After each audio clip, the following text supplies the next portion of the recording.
Perkenalkan, nama saya Diah Marisa Indriana dari Prodi Administrasi Negara. Ingin menjawab pertanyaan dari tugas 1, mata kuliah Logika. Pertanyaan 1, term pada hakikatnya terbagi menjadi banyak jenis. Sebut dan jelaskan 3 macam term tersebut dan juga contohnya. Dalam logika dan ilmu pengetahuan, term atau istilah adalah suatu dasar dalam berpikir dan menyusun pernyataan. Term bisa berupa kata, frase, atau simbol yang mewakili suatu objek, konsep, atau gagasan tertentu. Berikut adalah 3 macam term tersebut, beserta penjelasan dan contohnya. 1. Term konkret. Penjelasan merujuk pada hal-hal yang dapat ditangkap oleh panca indera secara langsung. Contoh, meja, benda fisik yang bisa dilihat dan disentuh. Pohon, bentuk atau objek nyata di lingkungan sekitar. Makna term ini bersifat nyata dan dapat diamati secara fisik. Term abstrak, penjelasan, merujuk pada konsep atau gagasan yang tidak bisa disentuh atau dilihat secara fisik tetapi bisa dipahami oleh akal. Contoh, keadilan, konsep moral yang tidak bisa disentuh atau dipahami maknanya. Kesetiaan, sikap atau nilai yang tidak memiliki wujud fisik. Makna, digunakan untuk ide atau nilai-nilai yang bersifat non-material. Term umum atau generik, penjelasan, menunjuk pada sekelompok objek atau kategori, bukan individu tertentu. Hewan, mencakup semua jenis binatang seperti kucing, gajah, atau burung.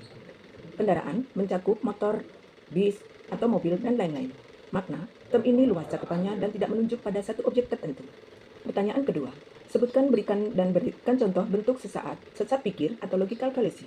Bagaimana agar terhindar dari logical fallacy? Sesat pikir atau logical fallacy adalah kesalahan dalam penalaran logis yang tampak seolah-olah masuk akal, tetapi sebenarnya cacat secara logika. Fallacy sering terjadi dalam debat, diskusi, maupun argumen sehari-hari, dan bisa menyesatkan orang dalam menarik kesimpulan yang salah. Contoh 3 bentuk logical fallacy. 1. Ad hominem atau serangan pribadi.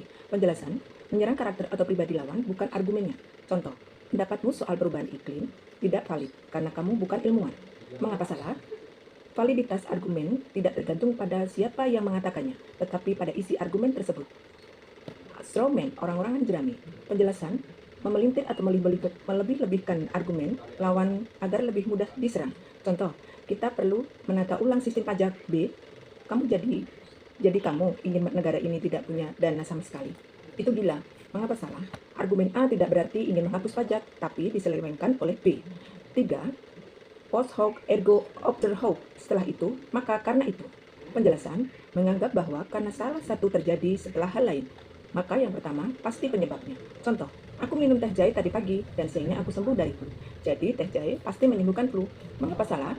Korelasi bukan berarti kausalitas. Bisa jadi penyebab sembuhnya karena faktor lain. Bagaimana agar terhindar dari logical fallacy? Pahami dasar-dasar logika dan argumen yang valid. Pelajari jenis-jenis sesat pikir agar lebih waspada terhadap kesalahan. Minta bukti dan penalaran yang jelas. Latih berpikir kritis dan terbuka. Sekian jawaban dari latihan untuk saat ini. Terima kasih.